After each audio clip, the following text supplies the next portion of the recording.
नाज़रीन गिरामी अस्सलामु अलैकुम वरहमतुल्लाहि वबरकातुह। सीधी बात के ताज़ा तरीन प्राइम टाइम में आप लोगों का इस्तकबाल है। नाज़रीन गिरामी मैं अंसार अज़ीज़ नदवी इस वक्त आप लोगों के सामने कुछ अहम तरीन ख़बरें, कुछ वायरल वीडियोस और कुछ तनकीदी तज़्ज़िये लेकर के हाज़िर हुआ। तफसीलात में जाने से पहले आप लोगों से जो दरख्वास्त होती है उस पर तवज्जो करने की अपील करूँगा। नाज़रीन गिरामी, सबसे पहले अब भारत को तोड़ने की धमकियां भी दी जा रही हैं, यानी कि भारत को दो हिस्सों में बांटने की धमकियां। और इस बार जो धमकी आई है वो ऑस्ट्रिया की एक मारूफ इकोनॉमिस्ट ने जो है भारत को ये तोड़ देने की कॉल दी, खालिस्तान की हिमायत किया। हिंदुस्तान ने वस्ती यूरोप के लैंडलॉक मुल्क ऑस्ट्रिया के माहिर इक़्तिसादियात गेंथर फेलंगर के ख़िलाफ़ सख्त कार्रवाई की है। फेलंगर के सोशल मीडिया अकाउंट पर हिंदुस्तान में पाबंदी आयद कर दी गई है जब उन्होंने हिंदुस्तान को तोड़ने और खालिस्तान की हिमायत की कॉल पोस्ट की थी। ऑस्ट्रिया के माहिर इक़्तिसादियात ने न सिर्फ खालिस्तान की हिमायत की बल्कि सोशल मीडिया पर एक पोस्ट भी की कि जिसमें हिंदुस्तान को तोड़ने की अपील की गई और लोगों को उकसाया गया। फेलंगर ने सोशल मीडिया पर लिखा था कि वो हिंदुस्तान को तोड़ने और तारीख बदलने का मुतालबा करते हैं। भारत के वज़ीर आज़म के ख़िलाफ़ मुतनाज़ बयान देते हुए फेलंगर ने उन्हें रूस का हामी करार दिया। खालिस्तान की हिमायत करते हुए फेलंगर ने कहा था, हिंदुस्तान को खालिस्तानियों की ज़रूरत है। फेलंगर की ये पोस्ट हिंदुस्तान में वायरल हो गई। सोशल मीडिया पर लोगों ने इस पोस्ट के ख़िलाफ़ गुस्से का इजहार किया, जिसके बाद वज़ारत दाखिला, वज़ारत इलेक्ट्रॉनिक्स और इंफॉर्मेशन टेक्नोलॉजी ने इस पोस्ट को फ्लैग कर दिया। सोशल मीडिया प्लेटफॉर्म एक्स पर की गई इस पोस्ट को बाद में हिंदुस्तान के सारिफीन के लिए पाबंदी लगा दी गई। तब से अकाउंट हिंदुस्तान में गैर फ़ाल है। ये बात काबिल ज़िक्र है कि फेलंगर यूक्रेन, कोसोवो, बोस्निया, ऑस्ट्रिया की नेटो की रुकनीत के लिए ऑस्ट्रियन कमेटी के चेयरमैन हैं। वो जनूबी बल्कान के इलाकाई इक़्तिसादी इंज़िमाम के लिए वर्किंग ग्रुप बोर्ड में भी शामिल है। नाज़रीन गिरामी, शायद आपको ये ख़बर हल्की मालूम होती होगी, लेकिन आप तारीख़ में जाएंगे तो अमेरिका ने जब कभी भी उसकी बात किसी ने नहीं मानी है या वो किसी मुल्क को दबाव में लाने की कोशिश करता है और मुल्क दबाव में नहीं आता है, तो फिर वो उस मुल्क के ख़िलाफ़ धीरे धीरे साजिशें शुरू करता है। और वो सबसे बड़ा जो हथियार अमेरिका हो या उसके हामी जो इस्तेमाल करते हैं वो उस मुल्क के इक़्तिसादियात को पूरी तरह से तबाह व बर्बाद करना या फिर वहाँ खाना जंगी को आम करके पूरी तरह से जो है उस मुल्क को तबाह व बर्बाद ऐसे 100 साल पीछे धकेल देना। अमेरिका की आप तारीख़ उठा लीजिएगा, रशिया को किस तरह टुकड़े टुकड़े कर दिया गया ये बात आप जानते हैं। सल्तनत उस्मानिया को किस तरह टुकड़े टुकड़े कर दिया गया ये बात आप जानते हैं। इराक़ को किस तरह खाना जंगी में मुलव्वस करके मुख्तलिफ अपने फंडिंग से दहशतगर्द तंजीमों को पैदा किया गया। ग़ज़्ज़ाफ़ी के नाम पर किस तरह से पूरे लीबिया को तबाह व बर्बाद किया गया। IS के नाम पर किस तरह इराक़ में, बगदाद में और वहाँ के इलाक़ों में तबाह व बर्बादी मचाई। सीरिया की हालात हमारे इस वक्त सामने हैं। ये सब क्यों होता है? क्योंकि कुछ ममालिक हैं, इसराइल और अमेरिका, ये गठजोड़, ये वो लोग हैं जो सुपर पावर की उस गद्दी को छोड़ना नहीं चाहते। हर मुल्क को अपना ग़ुलाम बनाना चाहते हैं। उनके दो ही मकासद होते हैं कि दीगर ममालिक में मौजूद जो ज़मीनी अल्लाह ताला की जानिब से क़ुदरती ज़ख़ाइर हैं उस पर कब्ज़ा किया जाए, या वहाँ पर जो चीज़ मखसूस है उसको अपने लिए तो फ्री कर दिया जाए और दूसरे ममालिक में उसके लिए जो है टैरिफ बढ़ाया जाए, या फिर अगर वो मुल्क उसमें भरपूर तरीके से उसका इस्तेमाल कर रहा है तो फिर शराइत लागू किए जाए। यही इस वक्त हम लोग समझते हैं कि टैरिफ क्या है, टैरिफ क्या है। टैरिफ एक बहुत बड़ी जंग है जो अमेरिका ने इस वक्त मुल्क के तमाम ममालिक पर आयद कर दिया है। जानों का जिया ये अलग बात है, अपने हथियारों के जरिए से लोगों को मारना, पूरे मुल्क को तबाह ताराज करना ये अलग है। लेकिन अगर किसी की माशियात पर, इक्तिसादियात पर आप कदगन लगाते एक लंबा प्लानिंग करके, तो समझें कि आप उस मुल्क को बहुत दूर धकेल रहे हैं और वो कई कई सालों तक बड़े बड़े ममालिक को आंख दिखाने के लायक नहीं रहता। ऐसे में सबसे ज्यादा फायदा अमेरिका या उसके दोस्त ममालिक, बिलखुसूस इसराइल, जो फायदा उठाते हैं पड़ोसी ममालिक को एक दूसरे से लड़वाना। हिंदुस्तान को कभी चाइना से लड़ा देगा, कभी पाकिस्तान से लड़ा देगा, ईरान को कभी पाकिस्तान से लड़ा देगा, अफगानिस्तान को कभी ईरान से लड़ा देगा, अफगानिस्तान को कभी पाकिस्तान से लड़ा देगा। उधर यूरोपियन ममालिक तुर्की के आसपास के इलाकों को कुर्दों से लड़ाने की कोशिश करेगा। इसराइल को तो आप जानते ही हैं, उसने वहां पर तो अपना वो पाला हुआ कुत्ता रखा हुआ है जो भौंकता है उसके भौंकने पर, उसके कहने पर, और मुस्लिम ममालिक के सीने पर ला करके रख दिया है इसको। तो चूंकि इस वक्त भारत पूरी तरह से टैरिफ के मामले में अमेरिका के दबाव में नहीं आ रहा है और अपना झुकाव चाइना और रशिया की तरफ कर रहा है, जो हरीफ माने जाते हैं अमेरिका के और उसके सुपर पावर मुल्क कहलाए जाने के रास्ते में सबसे बड़ी रुकावट मानी जाती है। जब इस तरह बहुत बड़ा मुल्क भी इन लोगों के साथ अगर मिल जाता है आबादी के एतबार से, तो आप अंदाजा लगा सकते हैं कि कितना बड़ा नुकसान होता है अमेरिका को। तो अब टैरिफ बढ़ाने के बाद अब ये धीरे धीरे धीरे धीरे मुल्क को खोखला करने के लिए भारत को तकसीम करने की कोशिश करेगा। तो इस तकसीम करने में बिलवास्ता उसकी जो है बराह रास्त शरीक नहीं होगा।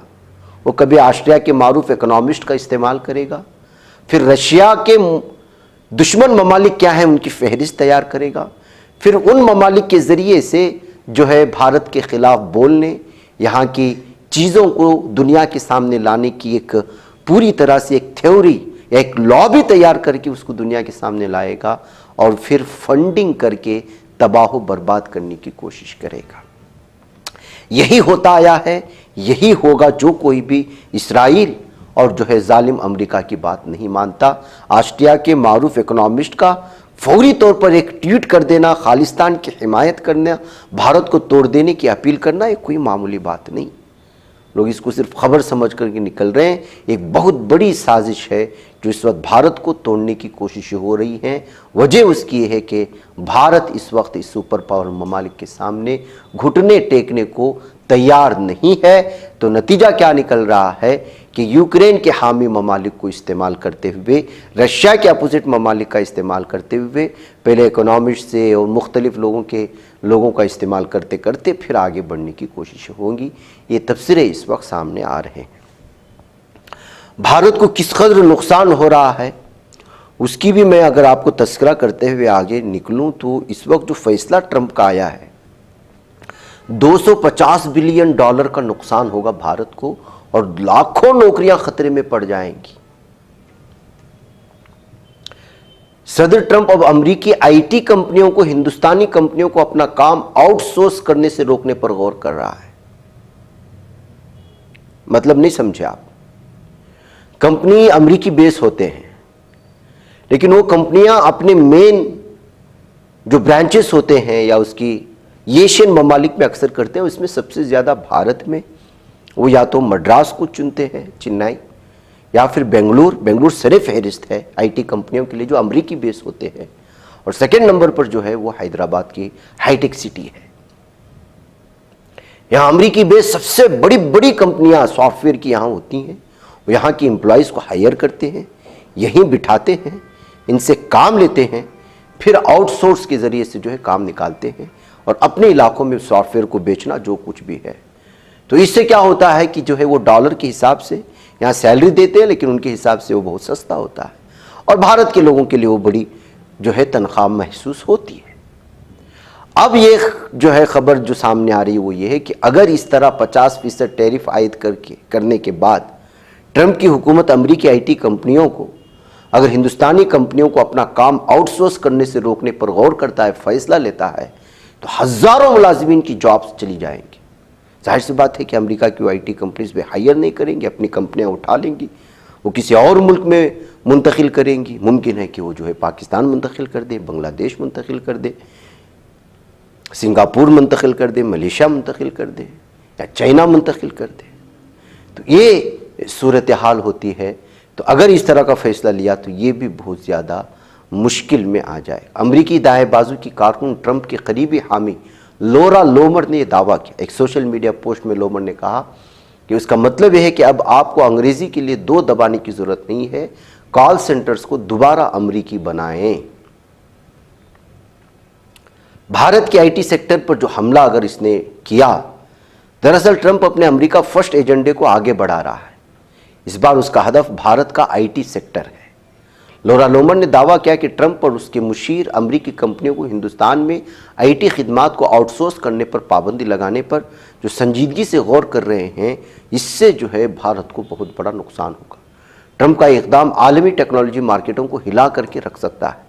हिंदुस्तान की $250 बिलियन से ज़्यादा की टेक्नोलॉजी सर्विस इंडस्ट्री की रीढ़ की हड्डी पर बराह रास्त हमला होगा। आउटसोर्सिंग पर ट्रंप की पाबंदी हिंदुस्तान की टेक्नोलॉजी की सनअत को तबाह कर सकती है, जिसकी मालियत $250 बिलियन है, लाखों पेशावर अफराद को रोजगार फराहम कर रहा है। अमरीकी पाबंदियां बड़े पैमाने पर बरतरफी का बाइस बन सकती हैं। हिंदुस्तान की बड़ी कंपनियां जैसे TCS, इन्फोसिस और विप्रो अपनी आमदनी का एक बड़ा हिस्सा अमरीकी ग्राहकों से कमाती हैं और पाबंदी रातों रात मुआहदा ख़त्म हो सकती है। यानी कि अमेरिका की जो सॉफ्टवेयर कंपनी होती हैं, उनका मुआहदा यहाँ की बड़ी बड़ी कंपनियों से होती है। यहाँ की कंपनियाँ उसको तैयार करती हैं और उसको वहाँ पर फेल करती हैं। तो इस तरह एक दूसरे की शिराकत से ये सारी चीज़ें होती हैं, जिसके चलते आईटी सेक्टर में बड़ी बड़ी तनख्वाहें होती हैं। ऐसी सूरत हाल में आप अंदाज़ा लगाएं कि आउटसोर्स का ये पूरा सिस्टम अगर ख़त्म कर दिया जाए और अमेरिका बेस्ड कंपनियों को ये कहा जाए कि आप भारत की इन सॉफ्टवेयर कंपनी से कोई सॉफ्टवेयर ना खरीदें, ना मुआहदा ना करें, कोई प्रोजेक्ट इनको ऑर्डर ना दें, तो फिर सूरत हाल बिगड़ सकती है। और ये हो रहा है और ये करेंगे ऐसा महसूस होता है। एक तरफ ये है तो दूसरी तरफ टैरिफ पर ट्रंप का यूटर्न भी आया। कई मसनूआत पर दरआमदाती टैक्सेस में राहत देने का फैसला भी सामने बताया जा रहा है। अमेरिकी सदर डोनाल्ड ट्रंप ने दुनिया भर के मुल्कों पर आयद किए गए टैरिफ में कुछ तब्दीली की। उन्होंने कुछ अशिया को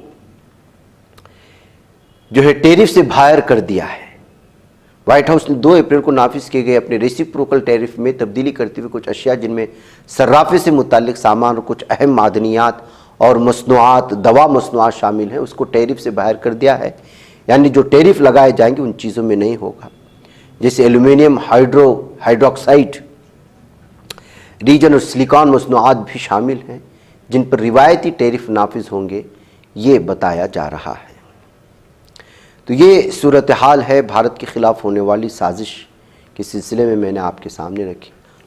नाज़रीन गिरामी, लाल किला भी अब चोरों से महफूज नहीं है, डकैतों से महफूज नहीं है। लाल किले में मजहबी तकरीब के दौरान हीरो और सोने से मुज़य्यन एक बेशकीमती कलश चोरी हो गया और ओम बिरला की मौजूदगी में वारदात अंजाम दी गई। सीसीटीवी कैमरे की एक फुटेज भी वायरल हो रही है। आप देख सकते हैं एक मंदिर में चोरी करने वाला भी साधु की शक्ल में आया है। राजधानी दिल्ली के तारीखी लाल किला इहाते से एक बड़ी चोरी सामने आई। एक मजहबी तकरीब के दौरान करोड़ रुपए मालियत का हीरो और सोने से मुज़य्यन कलश चोरी हो गया। शातिर चोरों ने मौका देकर 760 ग्राम सोना और 150 ग्राम हीरे, माणिक्य और पन्ने से मुज़य्यन कलश को चुरा लिया है। पुलिस ने वाक़े की तहकीकात शुरू कर दी और सीसीटीवी फुटेज की मदद से चोरों का सुराग कराने में मसरूफ़ हो गई। और इसमें देख सकते हैं कि एक बैग में किस तरह से एक साधु की शक्ल में आया हुआ शख्स वो जो है इस कलश को बैग में डाल करके आराम से जा रहा है। शायद उसको पता नहीं था कि यहाँ सीसीटीवी कैमरे लगाए गए। गुज़िश्ता मंगल को तकरीब में काफ़ी भीड़ थी। यहाँ कई मुअज़्ज़ज़ रहनुमा भी शामिल थे। इस्तक़बाल की अफरा तफरी के दरमियान कलश मंच से गायब हो गया। इस तकरीब में लोकसभा स्पीकर ओम बिरला भी शरीक हुए थे। लाल किला इहाते में जैन फ़िरक़े का अनुष्ठान 15 अगस्त पार्क में चल रहा है और 9 सितंबर तक जारी रहेगा। इसी दरमियान में ये सारी चीज़ें पेश आई हैं, जिसको देखकर के लोगों ने अलग अलग तबसरे करते हुए लिखा कि क्या अब लाल किला भी महफूज नहीं है। बिहार में इस वक्त नाज़रीन गिरामी तैयारियां चल रही हैं। मुख्तलिफ़ किस्म की पार्टियां आने वाले इंतखाबात के लिए तैयारियों में जुट चुके हैं। कांग्रेस वोट चोरी को लेकर के इसको बड़ा मुद्दा बना करके आगे बढ़ रही है और मकामी सतह पर होने वाले जराइम को और तरक्यात के ना होने का भी तबसरा और उस पर तबसरे चल रहे हैं। ऐसे में बिहार से आने वाली कुछ जराइम इसको मज़ीद तक़वीत देते हैं कि कुछ भी नहीं बदला बिहार में, न पहले न आज न कल बदलेगा। बिहार में डायल पर बुलाई जाने वाली पुलिस टीम 112 पर उन पर देही लोगों का हमला हुआ है। थानेदार समेत 4 पुलिस एहलकारों को जख्मी कर दिया गया। इस मामले में 3 अफराद को गिरफ्तार कर लेने की बात भी सामने आई है। मामूली सी बात पर 2 तबकों के दरमियान में ये झड़प हुई थी। बिहार के वैशाली ज़िले में जो कल रात है, आइसक्रीम के रुपये ना देने पर तनाज़ा हो गया। बताइए, मौके पर पहुंची महवा थाने की पुलिस ने 3 लोगों को गिरफ्तार किया। इससे नाराज़ लोगों ने पुलिस टीम पर ही हमला कर दिया, जिसमें थानेदार राजेश रंजन समेत 4 पुलिस एहलकार जख्मी हो गए।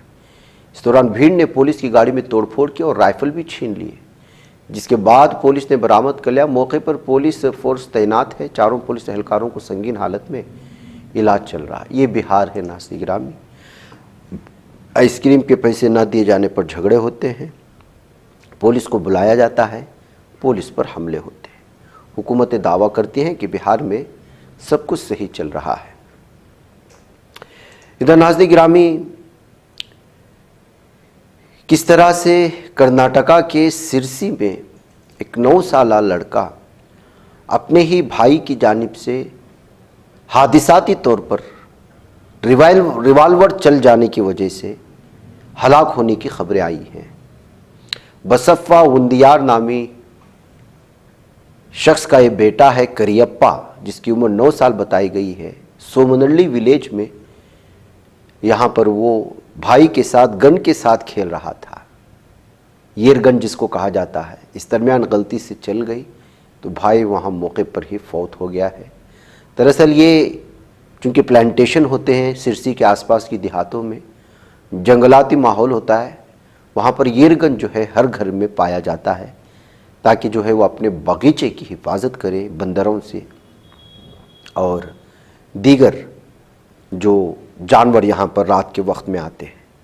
तो ये लोग लाइसेंस वाले इस तरह के रिवाल्वर जो गन एयर कहा जाते हैं, एयर गन कहा जाता है, उसको रखते हैं। अब खेल खेल में जो है इस एयर गन के चलने से उसी घर के एक बच्चे की हलाकत के बाद अलग अलग तरह की तफसीरें सामने आए हैं। नाज़रीन गिरामी, एमपी से एक वीडियो वायरल हो रही है।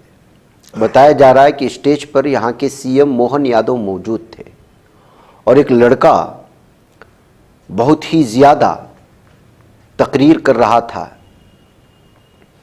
और हुकूमत के ख़िलाफ़ ही बोल रहा था। लोगों को समझ में नहीं जा रहा था कि सीएम मोहन यादव के सामने उनके किए गए वादों की खिलाफ वर्जी का तबसरा एक लड़का कर रहा है, इस पर तालियां बजाएं कि ना बजाएं। जाहिर सी बात है कि बड़ी हिम्मत की बात होती है कि आप सीएम को बहैसियत मेहमान खुसूसी बुलाएं और फिर उनके ही करतूत को उनके सामने रखें। इंदौर के मेयर का बेटा कहलाया जाने वाला इस लड़के की ये वीडियो इस वक्त अलग अलग तबसरों के साथ शेयर की जा रही है। एनडीए गवर्नमेंट किस तरह से जो है कभी ट्रेनों का सिलसिले में, कभी दीगर तरक्यात के सिलसिले में वादे करती है और मुखर जाती है, उसको सही अंदाज में इस लड़के ने तस्वीर कशी करने की कोशिश की है। दरअसल ये डिबेट था और डिबेट में बुलाए गए थे सीएम मोहन यादव और उन्हीं के खिलाफ तनकीद शुरू हो गई। आप इसको सुनें। बुलेट ट्रेन का वादा हुआ था, कहा गया था 2022 तक अहमदाबाद से मुंबई सरसराते हुए ट्रेन जाएगी, लेकिन 2025 आ गया है। बुलेट ट्रेन तो नहीं, लेकिन वादा खिलाफी की रफ्तार जरूर दौड़ रही है। महोदय, करोड़ों रुपए खर्च हो गए, जमीन अधिग्रहण में घोटाले हो गए, लेकिन बुलेट ट्रेन सरकार की पावर पॉइंट प्रेजेंटेशन से बाहर नहीं आ पा रही है। महोदय, सरकार कहती है कि कवच तकनीक सिस्टम से रेल हादसे खत्म हो जाएंगे, लेकिन आपको बात बता दूं कि 10 साल में पिछले 10 साल में 20,000 लोगों ने रेल हादसे में अपनी जान गंवाई है। क्योंकि महोदय, जब रेल के डिब्बे टूटते हैं, रेल पटरी से फिसलती है, तब सिर्फ उस रेल के डब्बे नहीं टूटते, एक माँ की गोद सूनी हो जाती है, किसी बच्चे का भविष्य अंधकार में चला जाता है और एक बूढ़े पिता की आंखों से उसकी आखिरी उम्मीद छिन जाती है।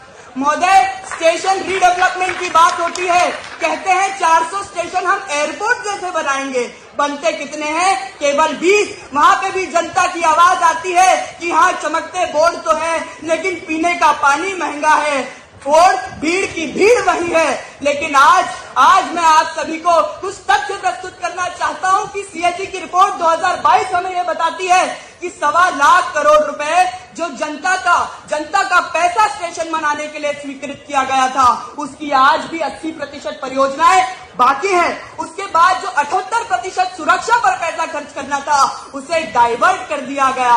और इकोनॉमिक टाइम्स की 2020 हमें ये रिपोर्ट बताती है कि 300 करोड़ रुपए की कैटरिंग का निवेश एक ही कंपनी को दे दिया। तो मैं आपको ये बताना चाहता हूँ, सरकार कहती है सबका साथ होगा, सबका विकास होगा, लेकिन रेल में हो रहा है दलाल का साथ, निषेध का विकास और जनता का विनाश। नाज़रीन गिरामी, कल मुंबई में बड़ी हलचल मची थी और बहुत ही ज्यादा दहशत और वहशत पाई गई थी। वजह उसकी यह है कि एक शख्स पागल किस्म का मुंबई की पुलिस को फ़ोन करके धमकी देता है कि 34 अफराद जो है वो मुंबई में घुस चुके हैं, जो खुदकश बमबार हैं, उनके साथ 400 किलो RDX है। गणपति विसर्जन 2025 के मौके पर इस तरह वो अंदर घुस चुके हैं, मुख्तलिफ मकामात पर धमाका कर सकते हैं। अब आप अंदाज़ा लगा सकते हैं कि इस तरह धमकी के बाद पुलिस की क्या हाल हुई होगी। भीड़ भाड़ वाला इलाका, गणपति विसर्जन के मौके पर तो पूरा मुंबई उमड़ आता है। ऐसे में एक तो ट्रैफिक को कंट्रोल करना ही सबसे बड़ा सरदर्द होता है। ऐसे में अगर इस तरह की धमकियाँ में कॉल्स आते हैं तो किस कदर परेशानी उठानी पड़ती। फिर पुलिस अलर्ट हो गई, छानबीन करने लगी। एक नामालूम शख्स की जानिब से व्हाट्सएप पर मैसेज आया था यहाँ की ट्रैफिक कंट्रोल रूम को। फिर उसके बाद पुलिस खोजते खोजते किसने मैसेज किया है पता चला तो 50 साला एक शख्स के मोबाइल से आया था, जिसका नाम अश्विनी कुमार सुरेश कुमार सुपरा बताया गया है। उम्र 50 साल है।